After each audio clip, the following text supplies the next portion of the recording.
আজকে যাব আমরা কলকাতা। তো আমি এখন রেডি হয়ে বেরিয়ে পড়েছি মোটামুটি। বাস স্ট্যান্ডের কাছে শুভ দাঁড়িয়ে আছে গাড়িটা নিয়ে। অনেকক্ষণই আমার একটু লেট হয়ে গেল।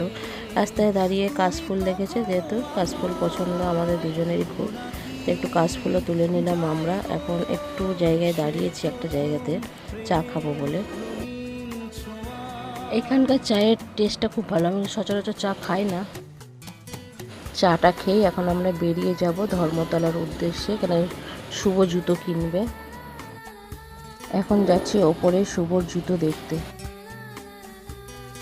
ওরই মাঝে আমি কিছু ব্যাগ দেখে নিলাম, যদিও বা ব্যাগ আমি নেব না। তো শুভ কয়েকটা জুতো পছন্দ হয়েছে, এবার একটু পরে দেখবে, তো সেগুলোর মধ্যেই দেখবে কোনটা নেবে না নেবে। একটা জুতো পছন্দ হয়েছে, ওটাই আশা করি এবার বিল করাবে। পায়ে ভালোও লাগছে দেখে করিয়ে, তো বিলটা করিয়ে দিলাম। চলো টাটা বাই।